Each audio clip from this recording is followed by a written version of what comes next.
Muchas gracias. Buenas tardes a todos y a todas. Tuvimos un problema logístico y por eso llegamos tarde. Les quiero pedir disculpas muy especialmente a quienes intervinieron antes que yo.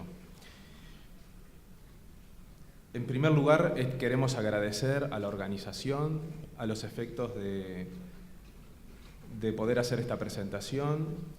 Es una presentación difícil en función de que se nos ha pedido que sinteticemos lo más posible lo que ha sido en nuestro país la experiencia en el tema de la regulación del trabajo doméstico o trabajo en el hogar y a su vez cuál es la expresión en el trabajo de niños, niñas y adolescentes.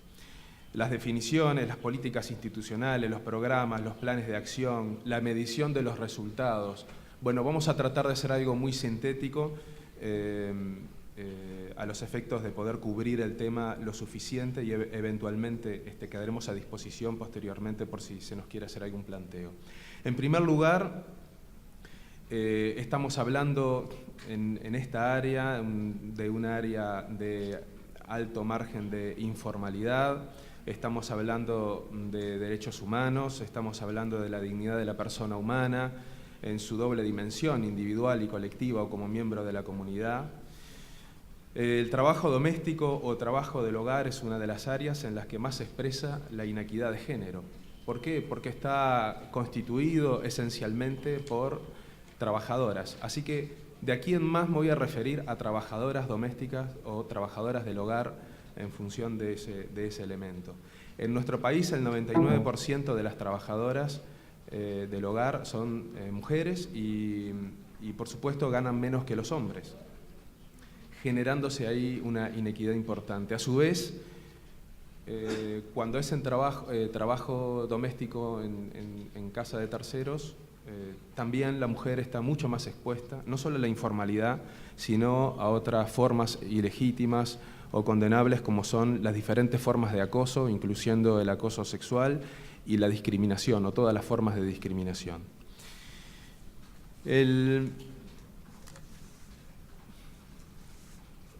Para empezar, en lo que tiene que ver con la Estrategia Nacional para la Regulación y el Control del Trabajo Doméstico, 2006-2013, el objetivo general, como decía recién, es el ejercicio pleno de todos los derechos por parte de los y las trabajadoras domésticas de Uruguay. Los objetivos específicos son reducir drásticamente la informalidad de las trabajadoras domésticas. En segundo lugar, erradicar las situaciones de trabajo infantil doméstico y de trabajo doméstico adolescente peligroso. La situación del trabajo infantil y adolescente en Uruguay se pudo medir a partir de una encuesta que se llevó a cabo en el año 2009.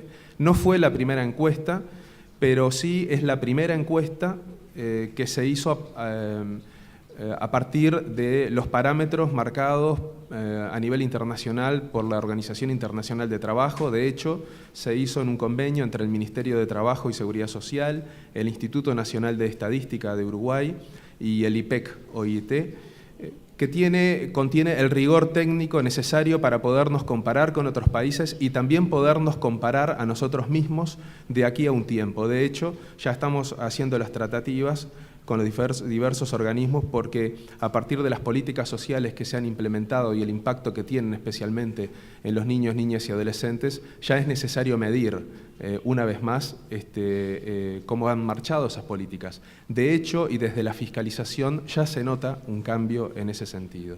Pero en el año 2009, el 9,9% de niños, niñas y adolescentes de entre 5 y 17 años se encontraban en situación de trabajo infantil, aproximadamente 60.000. Si tomamos en cuenta el trabajo doméstico en el propio hogar y por más de 14 horas semanales, que es la frontera definida para establecerlo como peligroso, asciende a 13,4%. Del total de niños, niñas y adolescentes trabajadores, 47.300 de 60.000, 47.300 son adolescentes de entre 15 y 17 años. Es decir, que en Uruguay es un fenómeno esencialmente de trabajo adolescente, el que se expresa en las diferentes ramas de actividad. Entre los adolescentes varones priman las ocupaciones de peón albañil en la industria de la construcción, peón ganadero, tareas agrícolas, vendedor en feria o puesto callejero, servicios.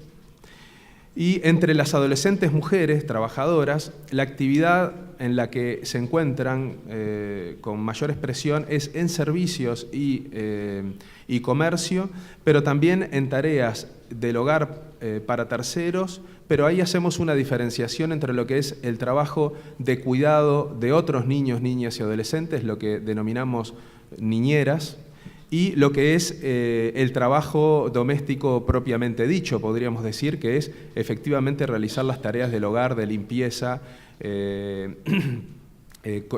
cocina, etcétera, ¿verdad? Hay una diferenciación allí. En el primer caso 18% y en el segundo caso ya se ubica en un quinto lugar con 5,4%.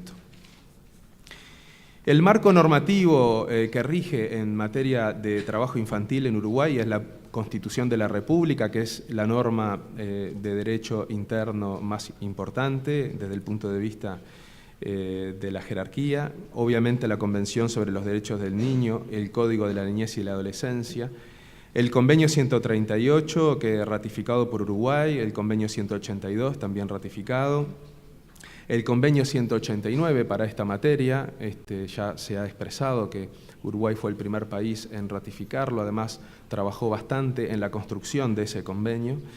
El sistema de protección de adolescente trabajador de entre 15 y 17 años de edad, que está a cargo de un organismo especializado, que autoriza concreta y específicamente para el caso de tareas no peligrosas y a partir de un examen de la situación concreta de cada adolescente para determinar si se puede desempeñar las tareas que se le plantean o no.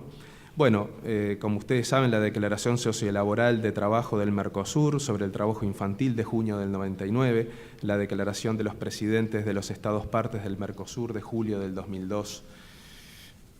En lo que tiene que ver con la institucionalidad, tenemos, además de los organismos del Estado encargados, de acuerdo a su materia, para intervenir en estas situaciones, un ámbito propositivo que existe, tiene su correlato en los diferentes países. En Uruguay es el Comité Nacional para la Erradicación del Trabajo Infantil y la Protección del Adolescente Trabajador. Lo preside la Inspección General de Trabajo del Ministerio de Trabajo. Tiene la Secretaría del Instituto del Niño y del Adolescente del Uruguay y participa en otros organismos públicos, diferentes ministerios e instituciones. También participa la Central Única de Trabajadores. En Uruguay hay una Central Única de Trabajadores, el PIT-CNT. También las cámaras de comercio y la Cámara de Industria como representantes del todo el sector empleador. Y por supuesto la sociedad civil organizada, las ONGs, a través de la Asociación Nacional de ONGs Orientadas al Desarrollo. En cuanto al abordaje del trabajo doméstico infantil y adolescente a nivel nacional, se ha insistido y trabajado bastante en lo que es la articulación interinstitucional para un abordaje integral de las situaciones detectadas, un plan de acción para el trabajo adolescente, incluyendo el trabajo doméstico, adolescentes mujeres, campañas de sensibilización y comunicación, esto es muy importante, campañas de trabajo decente, empleo juvenil, trabajo rural, trabajo doméstico, entre otras, en medios masivos de comunicación, que exige un gran esfuerzo, pero que tiene un efecto muy importante. Proyectos sobre trabajo adolescente rural con el Parlamento Nacional, porque hay una expresión concreta de trabajo de niños, niñas y adolescentes, y entonces entramos al abordaje particular de las diferentes expresiones. Y por supuesto la fiscalización, que me voy a referir un poco más adelante en concreto.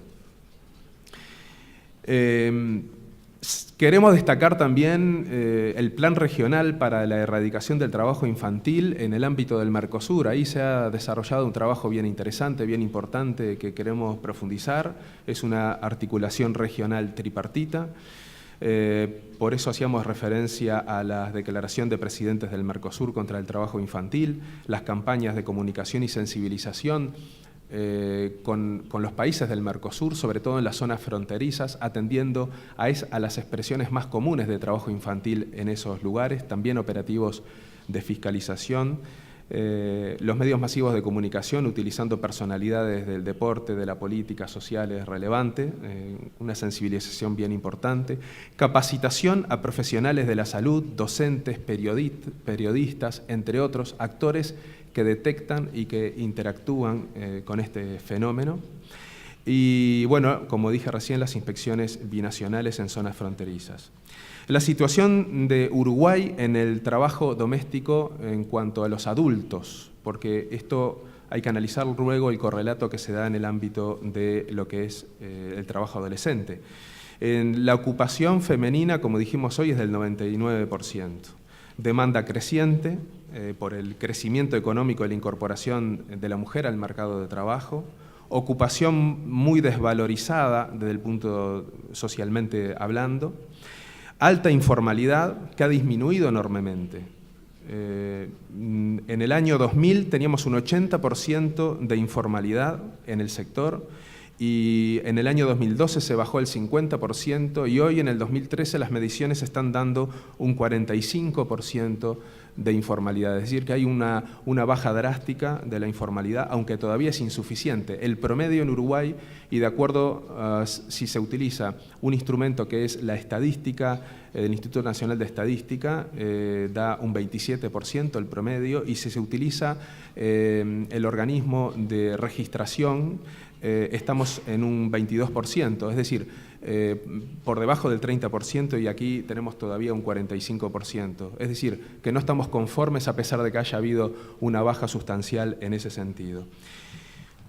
Obviamente se ha dado una baja calificación, etcétera, en estos sectores. Bueno, por supuesto el convenio 189 ya nos referimos, pero vamos a hacer referencia a la ley 18.065 del año 2006, es decir, ya en el 2006 Uruguay introdujo una herramienta de rango legal a los efectos de regular el trabajo doméstico que se encontraba en varios aspectos por debajo de lo que era la regulación del trabajo en el resto de las ramas de actividad. Allí se establece que la edad mínima para el trabajo doméstico, para realizarlo, es de 18 años. Se limita la jornada a 8 horas diarias y 44 horas semanales, descanso intermedio de media hora paga, descanso semanal de 36 horas, siempre incluyendo el día domingo, indemnización por despido, subsidio por desempleo. Ya hay muchas trabajadoras haciendo uso de este beneficio. Indemnización por despido especial para la trabajadora en estado de gravidez o madre reciente, cobertura de salud para trabajadoras e hijos, descanso nocturno mínimo de 9 horas para trabajadoras sin retiro, alimentación adecuada, seguridad y salud, la integración a los consejos de salarios, la negociación colectiva tripartita para la fijación de los salarios mínimos. Allí las trabajadoras domésticas han pasado del año 2005 de un salario mínimo de $100 al día de hoy a un salario mínimo de $500, pero además se le agregan primas por presentismo, primas por antigüedad, un feriado especial pago para las trabajadoras. Se está empezando a discutir el tema de las categorías también, lo cual consideramos que es un avance importante. Fiscalización.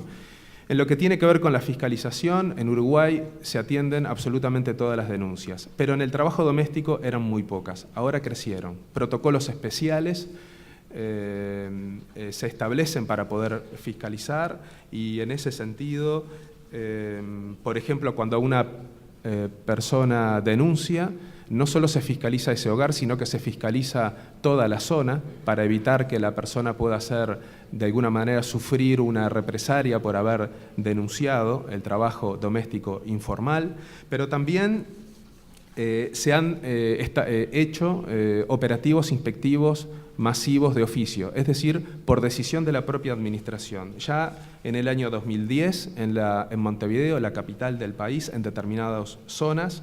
En el año 2011 se incluyó el interior del país. En el interior del país hay más informalidad.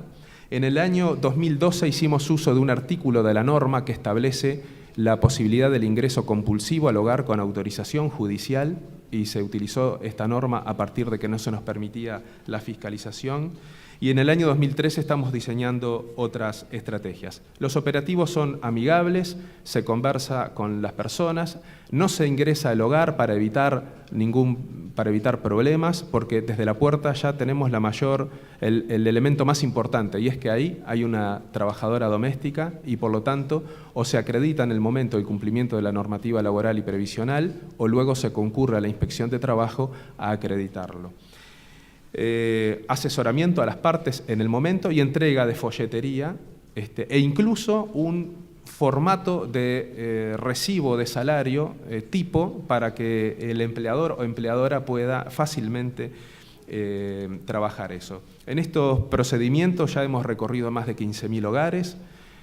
Si bien tan solo en un 25% se ha encontrado trabajo doméstico y se ha fiscalizado efectivamente, bueno, es un inicio importante y auspicioso porque genera una corriente de formalización, no solo, obviamente, en los hogares fiscalizados, sino a partir de la difusión de los operativos inspectivos.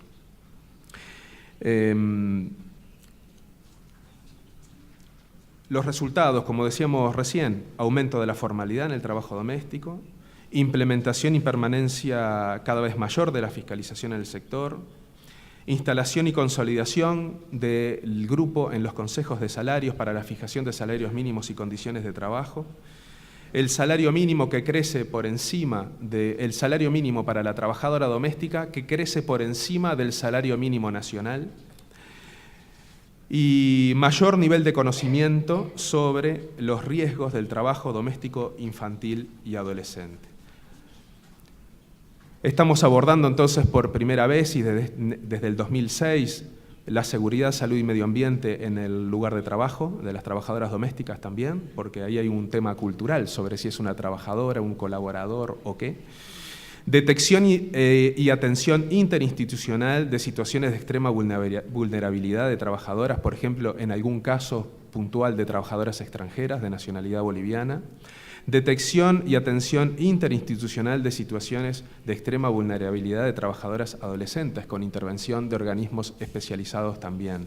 La sociedad civil organizada también ha procedido no solo desde la denuncia, sino del acompañamiento para la resolución de estos problemas.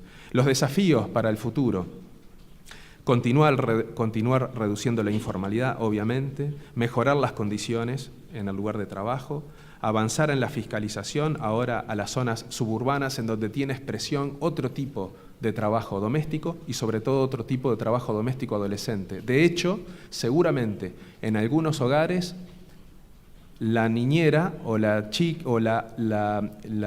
menor entre 15 y 17 años que cuida a algunos niños, quizá es un hogar de una trabajadora doméstica que se desempeña en un barrio o una zona de la ciudad acomodada. Entonces requiere un abordaje no de represión, sino de inclusión social y de alternativas, ¿verdad? Bueno, se me está terminando el tiempo, así que vamos a avanzar también en las zonas rurales, comunicación y sensibilización, y en la fiscalización mejores estrategias. Para terminar, en una frase nada más, quisiera decir que a partir de algunos comentarios que se presentaron hoy en la sesión plenaria de la mañana, que el problema de la informalidad, el problema de la informalidad en el trabajo doméstico y el problema de la informalidad en el trabajo doméstico de adolescentes, ni que hablar niños y niñas, no podemos generar una confusión entre lo que son las políticas sociales, lo que es la responsabilidad social empresarial y lo que es el cumplimiento de la normativa laboral. Me parece que se han presentado alguna falsa dicotomía y creo que es muy importante expresar aquí con claridad que la informalidad en el trabajo doméstico y especialmente en el trabajo doméstico de niños, niñas y adolescentes es un problema de toda la sociedad, de todos los actores, pero esencialmente del empleador. Y yendo en términos generales al problema de la informalidad, hay que decir con toda claridad que las políticas sociales las lleva adelante el Estado, que a veces apela a la sociedad civil organizada, que a veces apela al sector empleador, pero definitivamente está en manos del Estado. Pero el empleador tiene la obligación de cumplir con la normativa laboral, y esa es su principal obligación. Y reduciríamos notablemente estos fenómenos si los empleadores, no en el marco de la responsabilidad social empresarial, sino en el marco del cumplimiento de la normativa laboral y previsional, tuviera otra acción, no solo en lo que es sus trabajadores, sino en toda la cadena productiva. En Uruguay hay una ley, la ley de tercerizaciones o de descentralización empresarial, que solidariza la responsabilidad de todos los empleadores y creemos que esa es un arma muy importante. Les agradezco mucho por escucharme y disculpen que me pasé un minuto. Gracias.